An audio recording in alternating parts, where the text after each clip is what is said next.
Kembali lagi bersama saya Arte. Pada pertemuan kali ini kita akan melanjutkan mengenai siklus nitrogen, tetapi kita akan sedikit membahas tentang proses fiksasi nitrogennya. Baik, gambar ini menunjukkan siklus nitrogen yang terjadi di alam. Siklus nitrogen itu ada yang terjadi secara alami, garis hitam ini, dan ada yang melibatkan aktivitas manusia, seperti pada garis berwarna merah.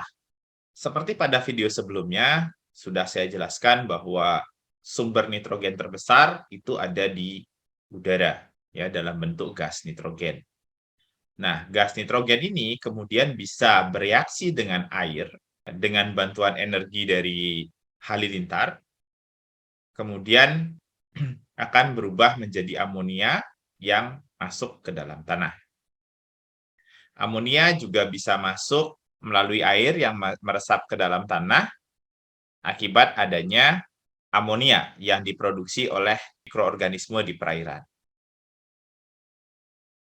Beberapa tumbuhan itu juga bersimbiosis dengan mikroorganisme, dengan bakteri, mampu memfiksasi nitrogen, ya, dan kemudian ini akan menjadi sumber amonia di dalam tanah. Nah, fiksasi nitrogen dari udara itu juga bisa dilakukan oleh bakteri yang tidak bersimbiosis. Dan menghasilkan, kita bisa lihat di sini, menghasilkan amonia yang ada di dalam tanah.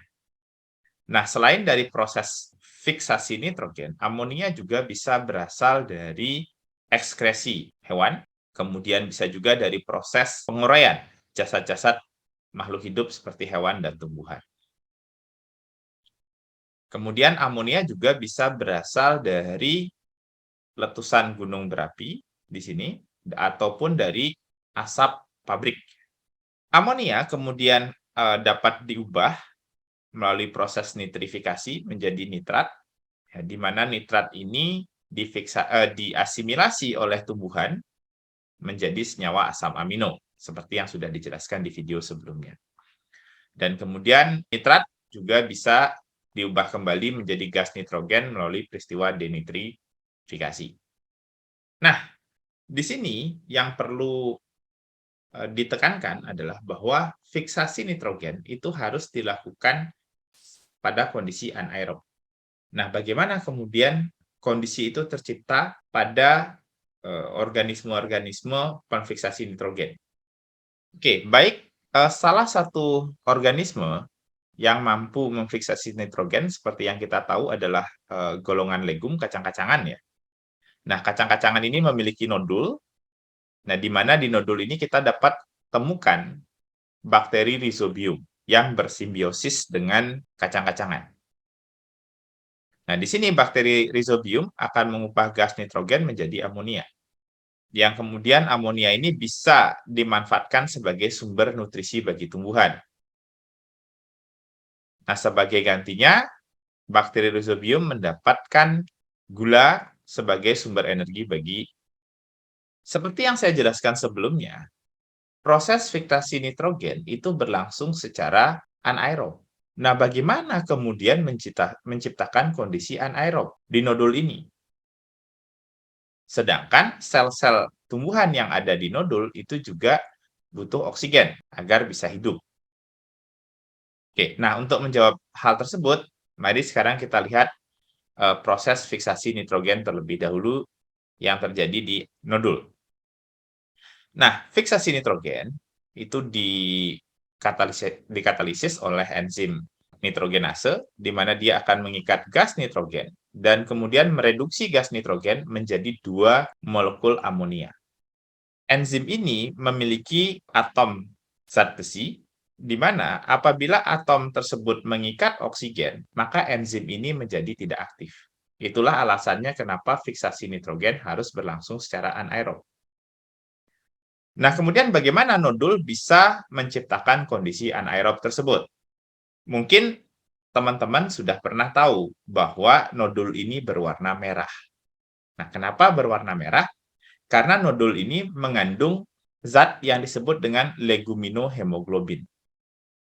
Nah, leguminohemoglobin ini memiliki karakteristik yang sama dengan hemoglobin yang ada di darah manusia. Jadi dia memiliki kemampuan untuk mengikat oksigen. Nah, dengan keberadaan leguminohemoglobin, maka oksigen yang ada di dalam nodul itu akan diikat oleh leguminohemoglobin sehingga menciptakan lingkungan anaerob bagi bakteri Rhizobium. Sehingga bakteri Rhizobium dapat memfiksasi nitrogen menjadi amonia. Kalau tadi ketika kita membahas legum, kita membahas tentang tumbuhan darat yang dapat memfiksasi nitrogen, maka kali ini kita akan membahas salah satu jenis alga hijau biru yang mampu melakukan fiksasi nitrogen di perairan.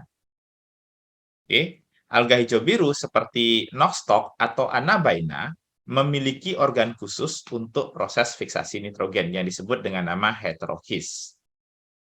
Ya, nah, heterochis ini memiliki struktur khusus dibandingkan dengan sel vegetatifnya.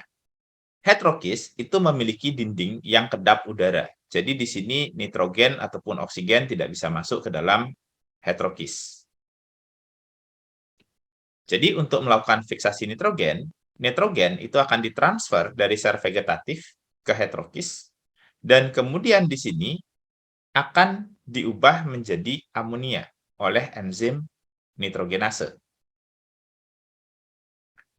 Nah, dalam proses fiksasi ini, heterochis membutuhkan energi berupa ATP yang berasal dari fotosintesis.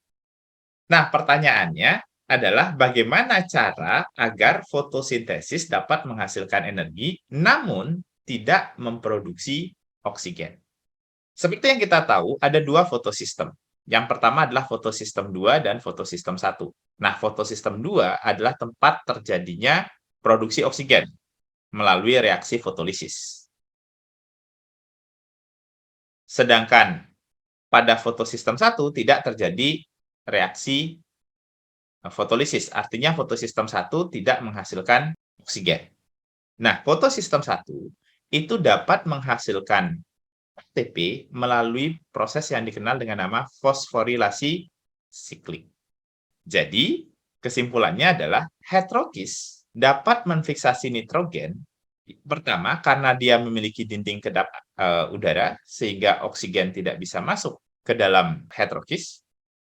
Yang kedua, karena dia mampu melakukan fotosintesis tanpa memproduksi oksigen, yaitu dengan cara menghilangkan fotosistem 2 dan kemudian memproduksi ATP melalui mekanisme fosforilasi siklik.